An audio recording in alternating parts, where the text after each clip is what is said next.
সোমবারের প্রবল বর্ষণে সাময়িকভাবে বিচ্ছিন্ন হয়ে পড়েছিল কেশিয়ারি থেকে খড়গপুরগামী ৫ নম্বর রাজ্য সড়ক। লেহেঙ্গামারা ও হাতিগেরিয়ার মাঝে একটি পোল বা সেতুর নির্মাণ কাজ চলছে। যাতায়াতের সুবিধার্থে ওই নির্মীয়মান সেতুর পাশ দিয়ে একটি অস্থায়ী ডাইভারশন তৈরি করা হয়েছিল।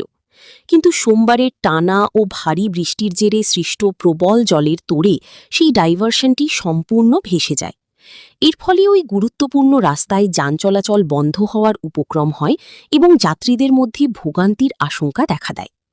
তবে বিপর্যয়ের খবর পাওয়া মাত্রই অত্যন্ত দ্রুত পদক্ষেপ গ্রহণ করে পূর্ত দপ্তর।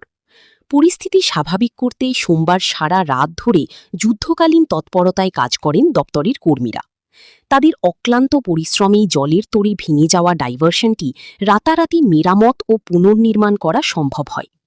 ভারী যানচল এখনও বন্ধ আছে।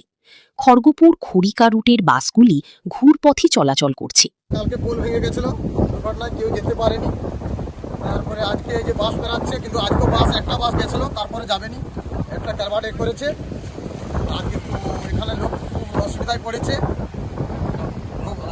হ্যাঁ, আর তলাগুলা লোকে পচে যাচ্ছে, ধান টান বীজগুলো ফেলছে, চাষিদের খুব ক্ষতি হচ্ছে। হ্যাঁ, এই যে জল জমে আছে, ফলে তো চাষের চাষের কেন এই পোল ভাঙার দোষে। হ্যাঁ, পোলটা ওভারব্রিজটা এই যে নিচু করে করেছে, ক্যালভার্ট কম দিয়েছে, ওই জন্য দুর্ঘটনাটা ঘটেছে ওখানে। কালকে কি সারা রাত্রি কাজ করে? হ্যাঁ, সারা রাত্রি কাজ করে দুটা ক্যালভার্ট লাগিয়েছে আর কি, ওইটাই করেছে। ফলে কি জলটার একটু রেস কমেছে, কিন্তু আজ বাস একটা বেরিয়েছিল সর্বমঙ্গলা, আর কোনো বাস যায়নি। ও তো বললো যে ইঞ্জিনিয়ার বলে হ্যাঁ আমরা ভেঙেছিলাম, করে দিব বলে, দুর্ঘটনা বৃষ্টির জন্য করতে পারিনি, ওইটাই বলতে।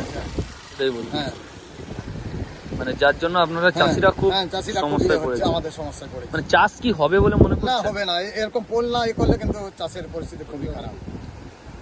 কি নাম আপনার? মদনগিরি, লেঙ্গামারা বাড়ি।